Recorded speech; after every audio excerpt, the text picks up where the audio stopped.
The message came on a Tuesday. Not that the day mattered to the Galactic throne. They did not track their time in Earth cycles. They did not care what humans called their small rotations around their small star. But the humans would remember it as a Tuesday, and that small, ordinary detail would sit in history books for the next 1,000 years like a stone in a shoe. The message was short. The throne did not believe in wasting words on species that had not yet earned the right to hear them at length. It read, "You will surrender the governance of your world and all colonial holdings to the authority of the Galactic throne within 72 hours. Failure to comply will result in the total pacification of your home system. This is not a negotiation. This is a courtesy." 72 hours. They gave humanity 72 hours. The throne's ambassador, a tall, silver-skinned creature named Voth, who wore his status the way others wore armor, delivered the message personally to the United Earth Council chamber in Geneva. He stood at the center of the circular room with his hands folded behind his back and his chin lifted at the precise angle that communicated, in his species' body language, something between pity and boredom. He had delivered similar messages 11 times before, to 11 different species. Every one of them had either complied or ceased to exist. He expected the humans to cry. Some species wept, some went silent. One had fainted collectively, all 12 of their council members hitting the floor in a kind of synchronized grief that Voth had actually found impressive in a biological sense. The humans looked at each other. That was it. That was the whole of their reaction. 41 council members in a circular room, and they all just looked at each other. A few of them wrote something down. One woman in the third row took a slow sip of her coffee. Voth waited. The Secretary General, a compact woman named Harlow, with silver hair cut close to her skull and eyes that had the particular flatness of someone who had stopped being surprised by anything decades ago, looked at the message on her screen for a long moment. Then she looked at Voth. "We'll be in touch," she said. Voth waited for more. There was no more. He left the chamber with the uncomfortable feeling of a man who had thrown a stone into a lake and heard no splash. The throne's fleet positioned itself at the edge of the Sol system 2 hours later. 412 warships. The smallest of them was 3 times the length of any vessel humanity had ever publicly launched. The largest, the command ship, the Eternal Ruin, where High Sovereign Vale sat in a throne made from the compressed cores of dead stars, was a thing that didn't look like a ship so much as a country that had decided to move. Vale himself was ancient in the way that made age meaningless. He had lived through the rise and fall of 4 galactic orders. He had watched species discover fire, and then watched them discover what fire could not stop. He was not cruel exactly. Cruelty implies caring enough to enjoy the suffering. Vale simply processed civilizations the way a river processes stones, smoothing them into compliance, wearing them down, carrying them along. He stood at the observation window of the Eternal Ruin and looked at Sol the way a man looks at a candle he is about to blow out. "Any response from the humans?" he asked. His aide, a nervous creature named Pellis who communicated anxiety through the involuntary brightening of his bioluminescent patches, flickered twice. "No." "Sovereign." Silence. "Interesting." Vale tilted his head. "Fear sometimes presents as silence." "Yes, Sovereign." Or denial. "Yes, Sovereign." Or he stopped. He did not finish the sentence. He had been about to say, "Or they are doing something else entirely." But the thought felt absurd, and Vale had not survived this long by entertaining absurd thoughts. Continue monitoring. In Geneva, the council chamber had emptied. Harlow sat alone at her desk on the 3rd floor of the building and made one phone call. It lasted 4 seconds. She said, "It's time." The person on the other end said, "Understood." That was the whole of it. She hung up. She finished her coffee. She looked out the window at the lake, which was gray and perfectly still in the February air, and she thought about a woman she had known 20 years ago, a colonial administrator named Pris, who had been on the first settlement on Kepler 442b when the throne's ships arrived to perform what they called a territorial recalibration. Pris had sent one transmission home before communications went down. It said, "They are not asking." Harlow still had the transmission saved. She had never deleted it. She had read it, she estimated, somewhere between 500 and 1,000 times. Not out of grief. She was past grief. Out of memory, because memory is what you build walls from. Commander Sarah Voss received her orders at the same moment Harlow made her call. She was in the engine room of the Unsev Reckoning when her communicator buzzed. She didn't look at the message immediately. She was watching one of her engineers, a young man named Tesk, explain a calibration issue to the drive system in the patient, reasoning tone of someone who believed the machine could hear him and respond better, if spoken to respectfully. Voss had 3 engineers who did this. She had never told any of them to stop. She read the message. She looked at it for the same amount of time Harlow had looked at the throne's ultimatum in Geneva.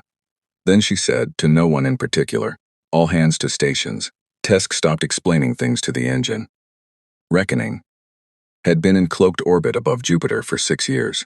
Before that, it had been assembled in the dark, piece by piece, in the shadow of Callisto, where the throne's long-range sensors did not bother to look because there was nothing there worth looking at.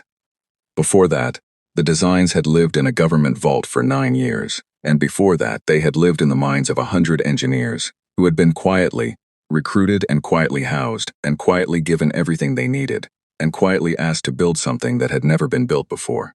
Quietly. Humans were good at quiet when they needed to be.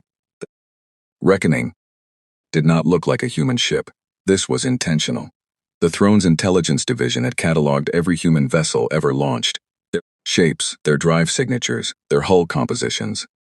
Reckoning had been built to match none of those profiles. It had been built to match nothing in any database anyone had ever maintained. It was long. It was dark. Its hull was a composite material that had taken 14 years to develop and had no name yet, because the team that made it had simply been calling it the stuff for so long that the official designation never stuck.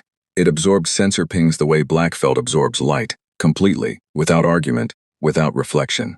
It did not look threatening. It looked like a question mark made of metal and patience. Voss walked from the engine room to the bridge the way she always walked, steadily, without urgency, with the kind of unhurried movement that is only possible in people who have already made their peace with whatever comes next. She was 53. Her hair was cut short and had been gray since her 30s, not from age but from something she didn't discuss. She wore no decoration. Her rank was not displayed anywhere on her uniform. This too was intentional. She sat in the command chair and looked at the navigation display. Jupiter hung massive and indifferent on the screen, its storm eye turning slowly, the way it had been turning for 400 years, and would keep turning long after everything happening today was settled, one way or another. Taris, she said, the alien, a lean sand-colored figure who stood slightly apart from the human crew, the way a person stands who is perpetually aware that they are a guest in someone else's house, turned from his translation station. His name, in his own language, was 17 syllables and used 3 frequencies of sound that human ears could not produce. He had accepted the name Taris with the equanimity of someone accustomed to compromise. He had defected from the throne 6 years ago. He did not talk about why. Commander, he said, when we decloak, Voss said, what will Vale's first instinct be? Taris was quiet for a moment, not the quiet of uncertainty. The quiet of someone choosing words with the care of a person selecting tools for a very specific job. Confusion, he said. Then threat assessment. Then, when the assessment fails to produce a classification, he paused, something he has not felt in a very long time. Voss nodded. Good, she said. She looked at the display at Jupiter, at the small amber marker that represented where the throne's fleet was sitting. 412 ships strong, patient in the way that only the absolutely certain are patient. Take us out, Shed. Reckoning moved out of Jupiter's shadow without a sound. It crossed the distance between Jupiter and the inner system in a manner that the throne's sensor operators would later describe, in reports that used increasingly bewildered language, as not consistent with any known drive profile. It was not faster than throne vessels. It was simply different.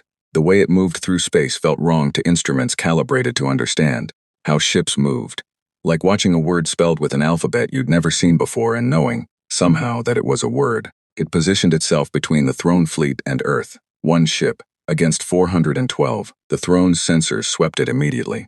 The returns came back garbled. Hull composition unknown, drive signature unknown, weapons profile unknown, registry absent. The computer's classification system, which had successfully categorized every vessel it had ever scanned across 600 years of operation, produced one result. Unknown vessel type, no match found.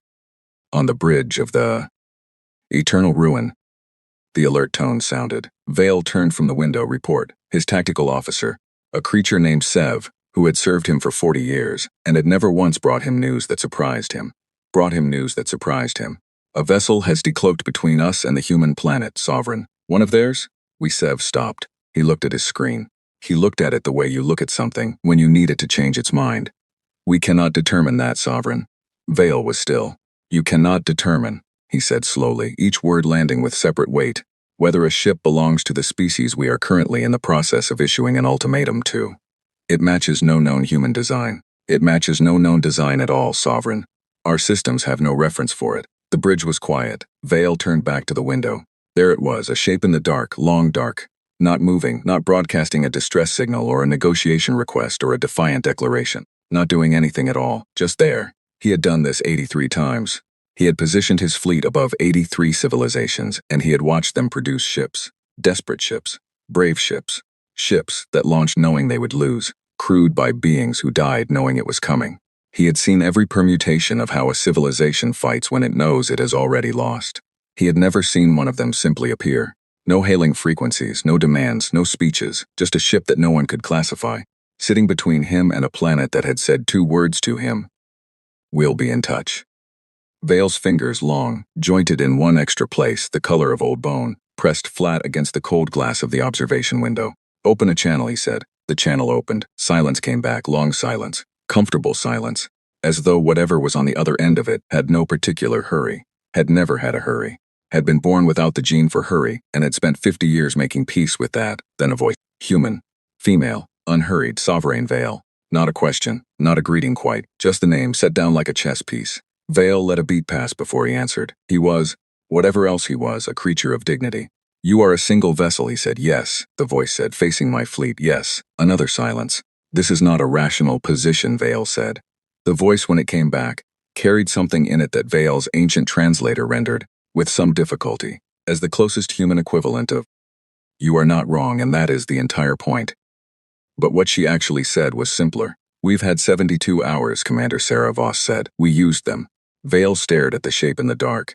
It still wasn't moving. It still wasn't doing anything. He had the strangest sensation, the first strange sensation he had experienced in something that might have been centuries. That whatever this ship was, whatever it contained, whatever it meant, it had been waiting for this specific moment for a great deal longer than 72 hours. Battle stations, he said quietly. His fleet moved into formation around him like a fist closing. The human ship did not move, it just waited, the way something waits when it is not afraid of what comes next. Vale did not speak first. This was deliberate. In 46 years of doing this, positioning his fleet above frightened worlds and watching civilizations make their final calculations, he had learned that silence, held long enough, becomes a kind of gravity. Things fall into it. Species that had stood defiant for centuries fell into that silence and never climbed back out. He waited. The human ship waited back, minute for minute, breath for breath. The channel between them stayed open and empty, a wire with nothing running through it, and the reckoning sat in the dark between his fleet and the blue-white marble of Earth like a nail someone had left in a doorway. Deliberate. A nail left in a doorway is not an accident. Vale finally said, You have positioned one vessel against 412. I know. The human said, You are aware that this is not a tactically defensible position. The human said nothing for a moment. When she spoke, her voice carried the particular flatness of someone who had already they were done explaining themselves to this conversation. Sovereign, she said, I'm not here to defend a position. Then what are you here to do? A pause. Short. Comfortable. Wait, she said. Vale's aid Pellis flickered twice. 3 times. His bioluminescent patches were doing something that, in the body language of his species, communicated to the equivalent of, I don't think this is going well. Without requiring the professional courage to say it aloud, Vale ignored him. Waiting, Vale said, implies an expectation. What is it you expect to happen? I expect you to make a decision, Voss said. I'm giving you time to make a good one. The bridge of the eternal ruin was quiet in the specific way that rooms go quiet, when everyone in them is waiting for the senior person to react, so they know how they themselves are allowed to feel. 43 officers and crew members held their various configurations of breath. Vale's finger lifted, one gesture. The scout ship. Verith. Quick blade-shaped, the thrown equivalent of a warning shot in physical form, broke from the fleet formation and crossed toward the human vessel. Not to destroy, to demonstrate. It crossed the gap in under a minute and fired a precision pulse at the reckonings. Port side. A standard deterrent shot. The kind of thing that knocked shields down to 40% and made the crew inside stumble and rethink their life choices. The pulse hit the reckoning. The reckoning did not stumble. It did not flash. It did not list. Its running lights did not flicker. The ship sat in exactly the position it had been sitting in before the shot, unchanged in every measurable way. The same dark needle in the same dark cloth. And the only indication that anything had happened at all was a small readout on Admiral Koss's tactical Board that said, in the throne's equivalent of plain language, impact confirmed, effect none detected. Koss looked at the readout. He looked at it the way you look at something when you need it to have made a mistake. He ran the scan again. Impact confirmed, effect none detected. He ran it a third time, same result. He set the scanner down with the deliberate care of a man who has just received information he has not yet decided what to do with, and he looked at the human ship through the viewport. And he did something he had not done since he was a young officer 30 years ago, encountering his first real unknown. He started doing math in his head, on the reckoning. Tesk looked up from his station. They shot at us, he said. This was observation, not alarm. He had a gift for stating obvious things in the tone of someone gently updating a shared document. Yes, Voss said. We're fine. Yes. Should I? No, Voss said. Tesk nodded and went back to his board. Terrace was watching Voss from his station. Not the viewport. Not the tactical readout. Not the place where the throne's scout ship was now sitting at confused rest 50 kilometers off their port bow. He was watching Voss because, in 6 years aboard this ship, he had learned that Voss's face, when she was working through something, went completely still in the specific way that very deep water is still not calm. Exactly. But containing too much weight to be disturbed by surface things. She was very still right now. They'll try again, Terrace said quietly. Different kind of shot, Voss said. It was not a question. They'll escalate to a disruption beam. It doesn't destroy. It destabilizes. Power systems, crew equilibrium. It's designed to be uncomfortable rather than lethal. A reminder of what comes next. And when that doesn't work. Terrace was quiet for a moment. Vale will open the channel again, he said. He'll want to understand. He is not a man who proceeds into ignorance willingly. He'll want to classify this, you the ship, the situation, before he decides what force to apply. Voss nodded, she said. We want him curious. Commander. Terrace paused. He had a way of pausing before he said things that mattered. A half-second gap. A single breath's worth of space. Vale has been doing this for a very long time. His curiosity is not neutral. He will look for weakness in what he doesn't understand, and if he finds what he thinks is a pattern, he will stop being curious and start being dangerous. Voss turned in her chair and looked at him. What does Vale fear most? She asked. This was the same question she had asked him 6 hours ago, in the preparation room, before the cloak dropped. But she was asking it differently now, not planning, not rehearsing. She was asking it the way a surgeon asks for a specific tool mid-procedure. Terry said, not losing, he has lost before and adapted. What Vale fears is irrelevance, the possibility that the machinery he has built, the certainty he has accumulated might simply not apply.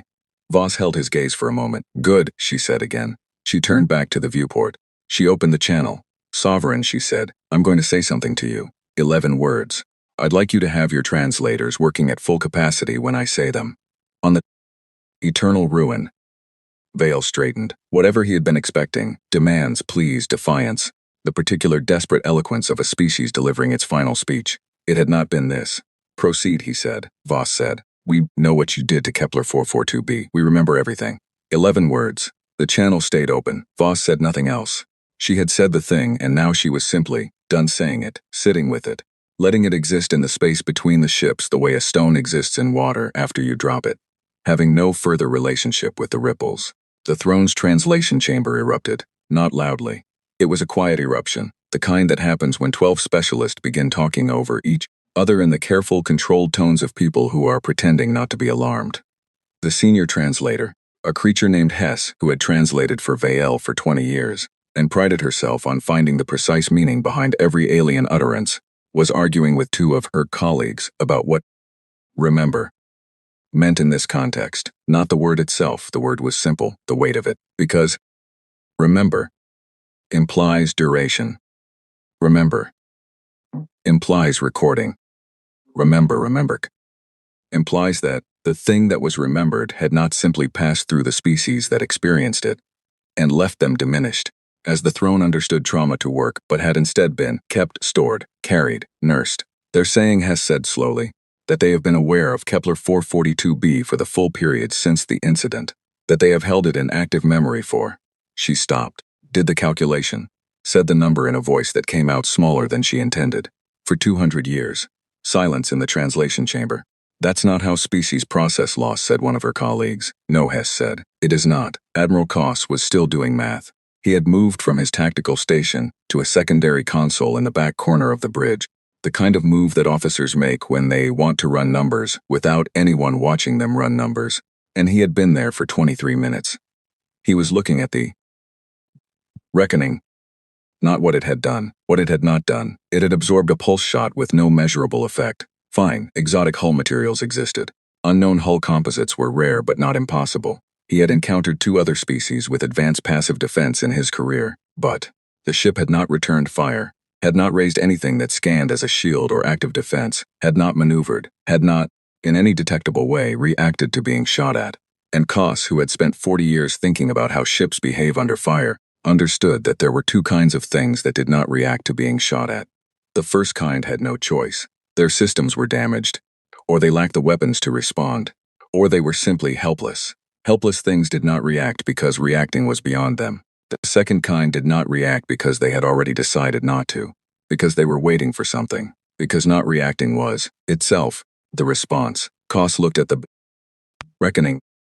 He thought about what it meant to build a ship, hide it, wait 200 years, and then park it between your planet and the most powerful fleet in the known galaxy without raising a single weapon. He thought about what kind of patience that required, what kind of certainty. He looked at the scan results again.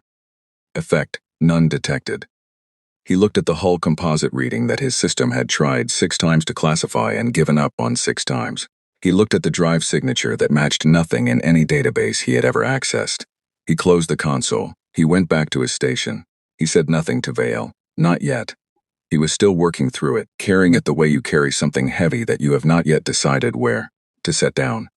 But for the first time in 30 years, Admiral Koss felt the faint and deeply unfamiliar sensation of a man who might be standing on the wrong side of something. On the reckoning.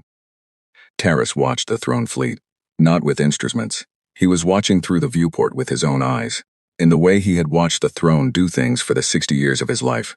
Before he decided he could not keep watching and had to leave. He knew their formation patterns. He knew what eternal ruin looked like from the outside when Vale was thinking. The way the ship itself seemed to hold still in a different way, a listening stillness rather than an idle one. The ship was listening. He's going to reopen the channel, Taris said. Voss was already looking at the comm board. It lit up. She did not answer immediately. She let it sit lit for 30 seconds. The same 30 seconds Vale had made her wait at the beginning, returned without comment. Then she touched the open signal. Sovereign. What happened to Kepler 442b, Vale said, was a territorial accident. A miscalculation during early expansion. It was documented as such. Voss said nothing. It was not an act of aggression, Vale said. Voss said nothing. We acknowledged. You documented it, Voss said. There's a difference between a document and an acknowledgement, Sovereign. A document is a thing you write. An acknowledgement is a thing the other party accepts. Silence. Did we accept it? Voss said. The channel hummed. No, she said. We didn't. And then, because the thing she had just said was the whole of what needed saying, she closed the channel. The reckoning sat in the dark, still not moving, still not raising a weapon, still doing the most frightening thing it could possibly do, which was nothing at all, with the absolute composure of something that has already decided how this ends and is simply waiting for everyone else to catch up. In the back of his mind, behind everything else, Koss's math kept running. He didn't like where it was going. The Throne's intelligence division had a room for this. They called it the clarification room, which was the kind of name that meant the opposite of what it said. It was where analysts went when things made no sense and needed to be made, through sufficient application of expertise and computing power, into something that made sense. It had worked every time before. It was not working now. 12 analysts, 8 active scan feeds, 1 ship on the display screen that their instruments kept trying to understand and kept failing to understand in new and creative ways. Like a door with a lock their keys didn't fit, and every time they tried a new key it turned out to not be a lock at all, but something else entirely wearing a lock's shape. Hull composite, said the lead analyst, a creature named Orin, who had spent 30 years classifying materials, and who communicated confidence the way other beings communicated hunger, constantly, reflexively as a basic biological function. Run it again. The system ran it again. Material class unclassified, no analysis compound in database. That's not possible, said the analyst next to him. Run it again, Orin said. They ran it again, same result. Orin looked at the number on his screen that represented the hull's energy absorption rating, the measurement of how much a material could absorb before it began to fail, and he looked at it for a long time, the way a man looks at a bill he cannot pay. The number was not wrong. The number was simply big. Big in the way that made the pulse shot Varath had fired look like a child throwing a pebble at a mountain and expecting an apology. He looked at the drive signature scan. No match. He looked at the weapon's profile. Unable to determine, no detectable weapon ports. He looked at the energy readings from inside the vessel, the heat signatures, the power output, the electromagnetic signature that every ship leaked whether it wanted to or not, the fingerprint that you could not hide any more than you could hide the fact that you were breathing. The reckoning had a power output that did not match its size. It was too much, not slightly too much, not the kind of discrepancy that suggested a more efficient engine. The kind of discrepancy that suggested they were reading one floor of a building and assuming they had read the whole building. Oren set down his stylus. He picked it up. He set it down again. "Get me Koss," he said. Koss was already coming. He arrived at the clarification room before the message reached him, because he had been walking the ship for the last 40 minutes, doing what Koss did when something was wrong, and he couldn't name it yet. Moving, thinking in motion. He had been a walker his whole career. His first commanding officer had called it a nervous habit. He had privately called it the only thing that worked. He looked at Oren's screen. He looked at the hull absorption number. He sat down, not because he needed to sit, because his legs made the decision before his mind caught up. "How long," he said, "would it take to build something like this?" Oren opened his mouth, closed it, ran the calculation. "With our current materials science, 30 years, maybe 40. If you started from nothing and worked continuously. And if you started from a different place than we started from," Koss said, "and you had 200 years. Oren looked at him. The room was quiet in the way rooms go quiet, when something has just been said that everyone in the room immediately understood, and immediately wished they didn't. 203 years ago, on a planet that the humans had named Kepler 442b but called, among themselves, New Galway, because the settlers were mostly Irish and Scottish and had the specific stubbornness of people who had already left one home and were not about to treat the second one carelessly. A throne expansion fleet had arrived without warning. The throne's records described what followed as a territorial miscalculation. The human records, the ones that survived, that were transmitted in fragments on dying frequencies, that arrived on Earth over the course of 6 days as the relay stations went offline one by one, like a string of lights being unplugged from the wrong end, described it differently. 8,417 people. The number was not classified. It was not hidden. Every child in every school on Earth knew it the way they knew their own name. The teachers did not make them memorize it. They did not need to. It moved through generations the way certain things move, not as information, but as temperature. You did not learn it. You absorbed it. It was simply there in the room whenever anyone talked about the throne, whenever anyone talked about the stars, whenever anyone talked about what came next. 8,417. The throne had sent a formal statement 6 months later. They called it a miscalculation. They offered what they described as appropriate acknowledgement. They used the word regrettable. 4 times in one paragraph, humanity had sent one reply. It said, received. And then humanity had gone quiet. 11 years later, the first design meeting for what would eventually become the reckoning was held in a basement in Wellington, New Zealand, by 4 engineers who had been told they were working on long-range deep space exploration infrastructure. They were told this by people who knew exactly what they were working on. Voss walked her ship. She did this when she needed to think, which looked, to anyone watching, identical to her simply walking, because Voss did not perform thinking. It just happened, somewhere behind her eyes, while her feet handled the mechanics of existing.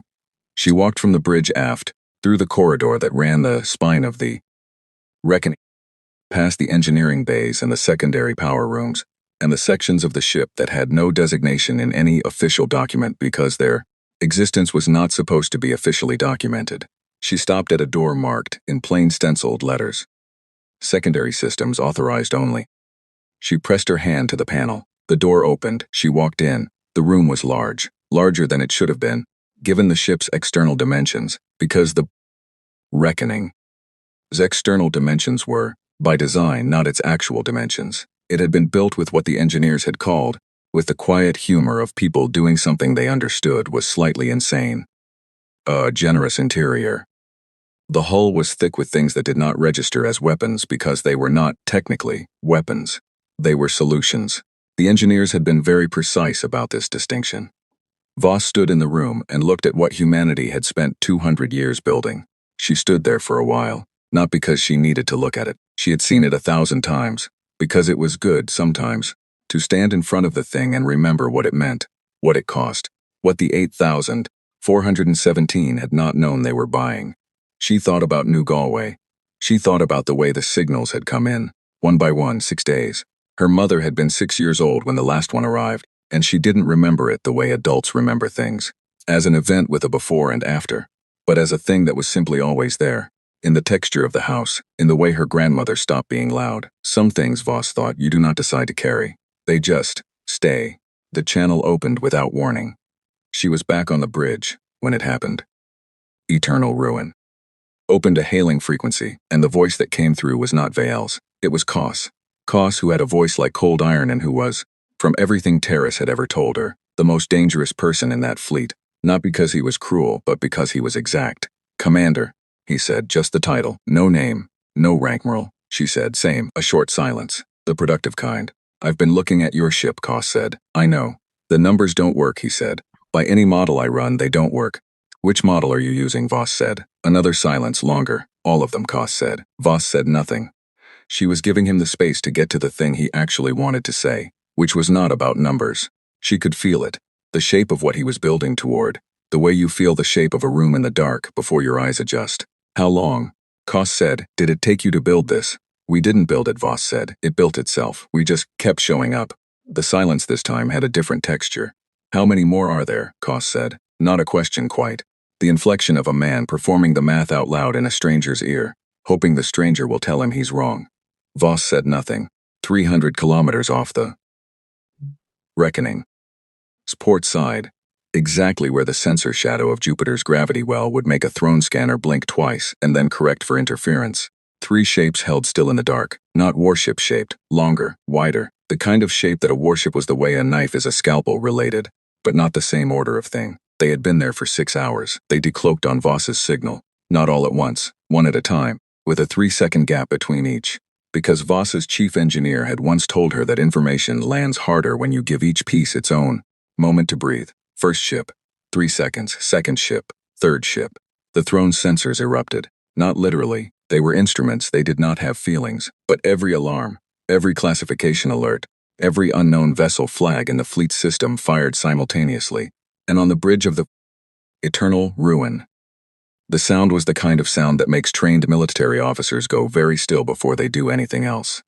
Koss looked at his board. 4 ships, now total, where there had been one, and the 3 new ones. His system was trying to classify them the same way it had tried to classify the reckoning, with the same result, but the size readings were coming back in numbers that made the reckoning look like it was the smaller thing, and the reckoning had already made his carrier fleet look like. He stopped that thought. He picked it up again because he was Koss and he did not put down problems, just because they were uncomfortable. He looked at the size readings. He looked at them. He said quietly, to no one in particular, what did they build? It was not a question, it was the sound a lock makes when the right key finally turns, not triumphant, just open. On the eternal ruin. Vale turned from the viewport, where he had been watching the 3 new shapes appear in the dark. His face did not change. His hands were very still against the glass. All weapons, he said, softly. The soft voice that Vale used when he had made a decision, and the decision was final. Target the lead vessel, Sovereign, Koss said. All weapons, Vale said. Same tone, same soft final weight. Koss looked at his board, at the 4 ships, at the numbers that kept coming back wrong. He thought about the 200 years. He thought about what you build when you have 200 years, and a reason that doesn't go away. He thought about what you do not build, the things you leave out, the choices you make, the weapons you could have included but didn't, and what it means when something that clearly could have been a weapon is not a weapon. He gave the order. His hands, when he did it, were steady. His mind was not. 412 ships opened fire. That is the number. Hold it. 412. The light alone should have been enough. The combined output of that much weapons fire in one system, at one target, would have been visible from the surface of Earth with the naked eye. A new star briefly born and briefly burning in the space between Jupiter and nothing. People standing on rooftops in Lahore and Lagos and Lima would later say they saw a flash. Then dark, then the same dark as before. Unchanged, unbroken, the stars sitting exactly where they had always been, patient in the way that stars are patient, which is to say absolutely and without any awareness of what patience even costs. Reckoning was still there, still dark, still long, still exactly where it had been before 412 ships decided to end it, on the Darius. Eternal ruin. No one spoke, not for 11 full seconds. Koss counted them. He was a counter, had always been a counter. A man who put numbers between himself and chaos the way other people put furniture in front of doors. 11 seconds of a bridge full of trained military officers, doing nothing but staring at a ship that should have been a debris field, and was instead a ship. The readouts were reporting the same thing they had reported before. Effect, none detected. All of them. Every weapon type, every output level, every beam and pulse and disruption wave that the most powerful fleet in the known galaxy had, just poured into one target at simultaneous full capacity. None detected. Run diagnostics, someone said, not an order. The voice of a person saying the only rational thing left to say, which was, maybe the instruments are broken. Maybe the problem is the measuring, not the thing being measured. Maybe we hit it and we just can't tell. Koss knew the instruments were not broken. He looked at the reckoning. It moved. Not away, not evasive, it turned. Slow, deliberate, the way a person turns in a conversation when they've decided it's their turn to speak, and it oriented itself toward the nearest thrown warship in the formation. A cruiser. Veldar. 40,000 crew. Front line of the fleet. Koss's hand moved toward the order board. The reckoning. Fired, one shot, clean, narrow, a beam that his instruments categorized after 3 attempts as directed electromagnetic pulse, highly localized. It hit the Veldar at a specific point on its lower hull, a point that Koss recognized after a half-second of cold understanding as the exact location of the ship's primary power coupling, the one junction that, if disabled, took the whole grid down, not the weapons, not the crew, not the engines, the grid. Veldar. Went dark, 40,000 crew, alive ship, intact, not a scratch on the hull, just dark drifting. A ship turned into a very large, very expensive piece of metal with no power and no threat. Koss stared at it. One shot. They had needed one shot, and the shot had not been chosen to destroy. It had been chosen the way a surgeon chooses, not to hurt the most, but to stop the specific thing that needed stopping, with the minimum material necessary and not 1 unit more. The reckoning. That turned again. The Veldar was already behind it. It lined up on the next ship in the formation. Voss did not watch the targeting display. She watched Terrace. Terrace was watching the throne fleet with the particular expression of a man reading a text in his first language after years of reading it in translation, not surprise, exactly, recognition. The precise recognition of someone who knows these people, who grew up inside their logic, who understands not just what they do but why the doing of it feels to them like sense. He hasn't called yet, Terrace said. No, he will. When the third ship goes dark. A pause. Vale operates on 3s. First is data, second is pattern, third is personal. Voss nodded. The second throne warship went dark. Then the third. The comm lit up. Enough. Vale's voice, stripped of everything that usually lived inside it. The texture of authority. The particular warm weight of a being who has never been told no by anything that survived the telling. Just the word. Flat. A stone on a table. Voss let it sit. You are disabling my ships, Vale said. Yes, not destroying them. No. A silence that had a shape to it. The shape of a very old, very certain creature standing at the edge of a thing it had not known existed and looking down. Why? Vale said. Voss said. Because we don't need to. 3 seconds for. You are telling me, Vale said slowly, with the precise diction of someone who learned to speak carefully in the specific school, of having once said the wrong thing, and watched a civilization end over it, that you are capable of destroying this fleet and you are choosing not to. Yes. That is not a military posture, Vale said. That is. He stopped. Started again. What do you want? The same thing we've wanted for 200 years, Voss said. To be left alone. Vale said. You built all of this, you hid it for 200 years, you waited. And what you want is to be left alone. We also want you to understand something, Voss said. There's a difference. What do you want me to understand? Voss was quiet for a moment, long enough that it started to feel like she wasn't going to answer. Long enough that the silence grew its own weight. That we could, she said. The channel stayed open, neither of them closed it. Vale turned from the comm. He walked to the viewport, his hands, long, jointed in that extra place. Old as things get and keep working. Pressed flat against the glass. He looked at the dark shapes of his disabled ships, 3 of them, sitting lightless in space the way buildings sit after a blackout, structurally whole, functionally absent, embarrassed in the specific way that only large things can be embarrassed. Pellis flickered. Vale ignored him. He was thinking about the word could. In 46 campaigns across 600 years, no species had ever said that to him.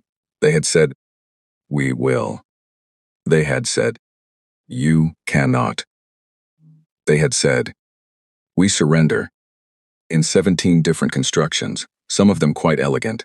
One species had said nothing at all and simply detonated their own planet, which Vale still thought about sometimes in the small hours of ship night, not with guilt. He had processed guilt out of himself long ago, as one processes an inefficiency, but with the flat metallic curiosity of a thing he had never been able to fully classify. Could. Not had. Will. Not. Have. Could. Humanity had just disabled 3 of his warships, with the stated energy of someone illustrating a point, not winning an argument, and then offered him the information that this was demonstration, not commitment, that there was a ceiling above this that he had not yet seen. He pressed his hand harder against the glass. The silence cannon, he said. Pella stopped flickering. The bioluminescent patches on his body went to something that, in the emotional vocabulary of his species, was not quite fear and not quite grief but lived in the postal district between them. Sovereign, he said, carefully, the single word carrying, for those who knew how to read it, the full weight of, please don't. Prepare it, Vale said. The silence cannon was not a weapon in the way that weapons are weapons. Weapons are designed to take. The silence cannon was designed to end. It was the throne's final argument, the thing they had built not to use but to have. Not as a tool but as a sentence, a full stop in physical form. It fired once and a star went quiet, and everything that had been living in the warmth of that star went quiet with it.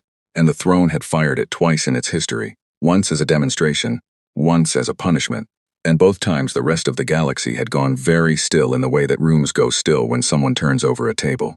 The throne called it deterrence. Everyone else called it by what it was. Koss looked at the activation order on his board. He looked at it for a long time. He thought about the reckoning, about its hull that absorbed everything without reply, about the drive signature that fit no profile, about the 3 ships that had decloaked. Not warships, bigger.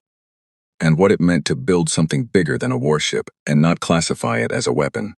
He thought about 200 years, about what you do not build when you have 200 years and choose not to build it, about the specific, deliberate restraint of that, about disabled ships instead of debris fields, about because we don't need to. He thought, what does a species that builds this and hides it and waits and then fires to disable rather than destroy? What does that species do when you aim a starkiller at their home? He gave the order. His hands were steady, on the reckoning. The alarm tone sounded once. Voss looked at her board. She looked at the reading. The silence cannon's charge signature was unmistakable. It leaked a specific frequency when it powered up, a frequency you could not shield or hide, a frequency that was designed to be unmistakable, because the whole point of the weapon was that you knew it was coming. It was coming. Voss sat back in her chair, she said, open the secondary panels. Her weapons officer, a man named Cho who had been quietly doing crosswords at his station for the last 40 minutes, set down his stylus. He looked at her. Commander, open them, she said. Cho entered the command sequence, along the reckonings. Hull, the long, dark, unclassifiable hull that had absorbed everything the throne had thrown at it and returned nothing. A second set of panels began to open, not weapons ports, not shield emitters, something else, something that had no name in any throne database because it had no name in any human database either, because the team that built it had simply been calling it the other thing for so long that the designation had never arrived. Terrace looked at the panels opening on the exterior camera feed. His face did the thing it did when he recognized something. Not surprised, just recognition, the quiet, settling recognition of a man who has spent 6 years believing something without proof and has just received the proof. He said, very quietly, you were waiting for them to use it. Voss said nothing. The whole time, Terrace said. The decloaking, the demonstration, the disabled ships. You needed him to escalate to the cannon. Voss looked at the throne fleet on her display, at the building charge signature, at the weapon that had ended 2-star systems gathering its breath for a third. We needed him to show it to us, she said. The panels finished opening. The reckoning. Waited. The silence cannon charged. Fired. The silence cannon fired. Every instrument on every ship in the throne fleet confirmed it. The charge log showed full discharge. The targeting system showed a clean solution. The energy output, recorded to the 16th decimal place by 3 independent systems, was exactly what it was supposed to be. Enough to quiet a star. Delivered in a single coherent beam at the long dark shape sitting between the fleet and the blue planet it had come to protect. The beam hit. The reckoning. Sat in it the way a stone sits in a river, not absorbing it, not deflecting it. Something else. Something that had no entry in the throne's physics library, a word they did not have yet. A concept wearing the shape of a gap where a concept should be. The beam passed through the open secondary panels, came out the other side, not weakened, not scattered, changed. The beam that hit the was a weapon. The beam that left it was something that Koss's instruments categorized, after a long pause that felt almost embarrassed, as containment field, closed loop, inert. The silence cannon shot was still out there, all of it, every unit of energy, folded, held, sitting in a bubble 30 kilometers off the reckonings. Aft end like a fire someone had put in a jar. Reckoning had caught it, and held it, the way you hold something dangerous while you decide what to do with it, with the steady hands of someone who is not afraid of what they are holding. The bridge of the eternal ruin did not erupt, it went the other way, so far into silence that the silence had a weight to it, a physical presence, a thing you could have reached out and touched. 43 officers, not one of them breathing at their full capacity. Koss looked at his board. He looked at the containment field. He set his stylus down. It rolled off the edge of his console and fell to the floor and made a small sound and no one moved to pick it up. It lay there. It was the loudest thing in the room. The channel opened. Voss opened it. Not Vale, Voss. Sovereign, she said. A long wait, then Commander. His voice was the same. She had expected that. Vale was not a man whose voice changed. His voice had lived through things that changed species and come out the other side intact. But underneath it, underneath the exact, controlled cadence of it, there was something that had not been there before. Not fear, quite. Something adjacent to it. The thing that lives next door to fear in very old, very certain creatures who have just discovered a wall they didn't know existed. The weapon you just fired, Voss said. We've had its frequency on file for 160 years, since you used it the first time. Silence. The secondary panels, she said, were built for it. The silence this time was different. It was not the silence of someone waiting to respond. It was the silence of someone performing a very fast and very unpleasant recalculation about the shape of the last hour. You needed us to fire it, Vale said. We needed to show you that we had an answer for it. Voss said, there's a difference. Another silence. A long one. Vale said, what are you? Not. What do you want? Not. What are your terms? Not any of the questions that come from a position. Just the raw thing, stripped of everything. The oldest question, the one you only ask when you are standing in front of something that has reorganized your understanding of the possible. What are you? Voss was quiet for a moment. We're the species, she said, that you hit first. She stood up. She walked to the viewport, something she rarely did. She was not a viewport person. She thought better in chairs, in the contained space of the command position, her hands close to the boards. But she walked to the glass and she looked at the throne fleet. 412 ships, 3 of them dark, one of them now sitting across from a closed loop of its own ultimate weapon. And she let herself look at it the way she had not let herself look at anything for the entire operation. Not tactically, just looked. 412 ships. She thought about New Galway, about the signals coming in over 6 days, one by one, about her mother at 6 years old sitting on a grandmother's lap that had gone rigid, about the word regrettable.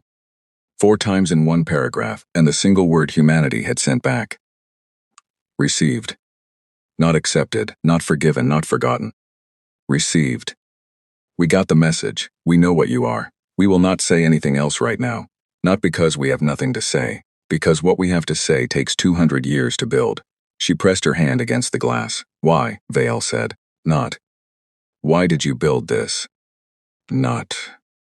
Why didn't you retaliate sooner? Just the one word, ask the way you ask when you mean all of the above and none of the above, and something underneath all of it that you don't have.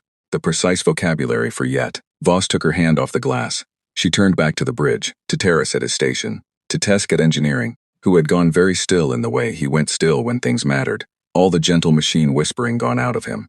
To Cho, who had not picked up his crossword. To all of them, she said, into the open channel, because we're not you.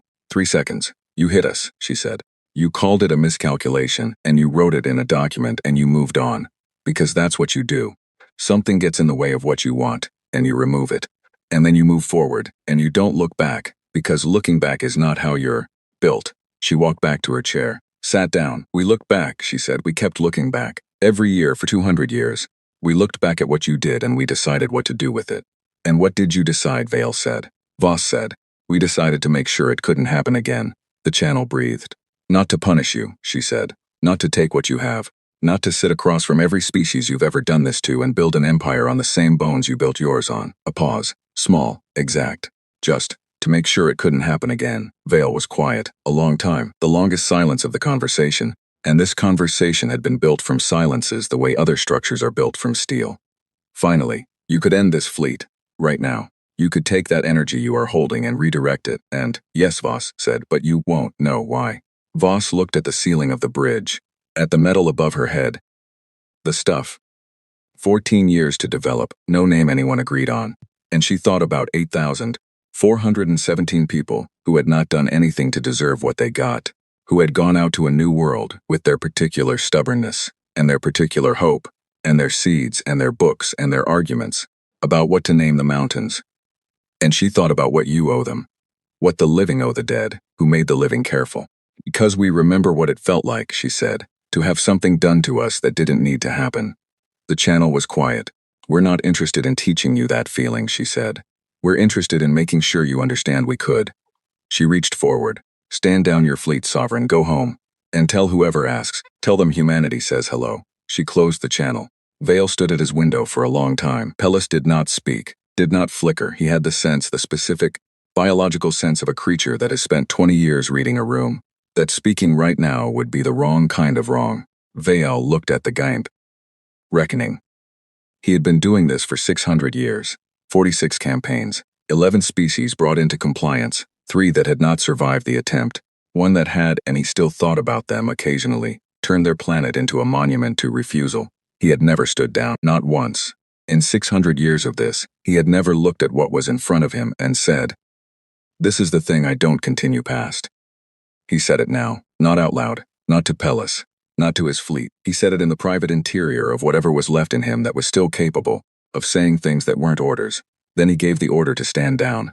His fleet moved, 412 ships, minus 3 dark ones, turning in the slow, enormous way that very large things turn, not elegant, not graceful. Efficient in the specific way of things that have no need to perform their power for anyone. They turned away from Earth. Reckoning. Did not cheer. There was no announcement over the ship's intercom. No music. Tesk did not go back to talking to the engine. Cho did not pick up his crossword. The bridge held what it held. The weight of the last several hours. The weight of the 200 years before them. The weight of 8,417 names that none of them said out loud, because they didn't need to. Voss watched the fleet go. She watched it for a while. Then she said, to no one in particular, "Recall the secondary panels. Discharge the containment field into the buffer. Commander." Cho, what do we do with the energy? Voss thought about it. Vent it into the collection system, she said. Run it through the drive. A pause. We'll use it to go home, she said. Terrace found her in the corridor 20 minutes later. She was walking again. Just walking. The thinking kind of walking. The kind that looked identical to ordinary walking but wasn't. He fell into step beside her. They walked together in the way people walk, when they have been in the same place long enough. That silence between them is not absence but presence. After a while he said, "Do you think he understood?" Voss thought about it. Not the tactical question, not the strategic one, the actual question, which was about Vale in the specific, and about whether what had passed between them today was the beginning of a different kind of thing, or just a pause in the same old one. No, she said. Terrace nodded. He had expected that, but Koss did, she said. Terrace looked at her. Koss did the math, she said. He'll keep doing it, and every answer he gets will be the same answer. She looked at the corridor ahead of her, the plain metal walls, the stenciled markings, the utilitarian bones of a ship built to last rather than to impress. You change a civilization through the people in it who cannot stop thinking about the thing you showed them. Terrace was quiet. Then, what do we do now? Voss walked. Reckoning. Moved around her, hum of drive, breath of circulation systems, the small sounds of a ship that had been built by people who showed up every day for 200 years, because they believed in the thing they were building, even when the thing was still theoretical, still a drawing, still a conversation in a basement in Wellington between 4 engineers who called it long-range exploration infrastructure, and knew exactly what they meant. We go home, Voss said. They walked. And then, Terrace said. Voss did not answer for a long time. The reckoning recloaked around them. The stars outside the viewports disappeared behind the dark. The long, deliberate dark that no scanner had ever found a way through. The dark that humanity had spent 14 years learning to make. We keep building, she said, in the empty space where the reckoning had been. Ka stood alone on the bridge of a ship that was very slowly rejoining a fleet that was very slowly going home. He looked at the coordinates where the human ship had been. Nothing there now. Just space. Just the ordinary dark. The same dark that had been there before any of this and would be there after all of it. He thought about the numbers. About what you build when you have 200 years and a reason that does not go away. About disabled ships instead of debris fields. About a weapon caught and held and used to go home. About 11 words. We know what you did to Kepler 442b. We remember everything. He thought about what it means to remember everything. What it costs. What it makes you. He thought about that for a long time. He did not pick up his stylus. Taris was the last one to leave the observation deck. He stood at the viewport after Voss had gone. After the crew had gone back to their stations and their crosswords, and their conversations with engines. He stood alone and looked at the dark outside, which was the same dark in every direction, indistinguishable, patient. He thought about the throne. He thought about leaving it. He thought about the day he had walked off a throne vessel with a single bag, and a reason he still did not talk about, and the way the human intake officer had looked at his paperwork and then at him and said, without any particular inflection, "Welcome," and nothing else, which was the whole of what he had needed. He thought about what Voss had said. We're not interested in teaching you that feeling. He pressed his hand against the glass. The dark held still. Outside, somewhere in it, the throne fleet was going home. And somewhere else in it, cloaked, quiet, patient in the way that humanity had become patient, which was the deepest and most deliberate kind. The rest of what humanity had built kept holding still, waiting, the way it had always waited, the way it would keep waiting, until it didn't need to anymore.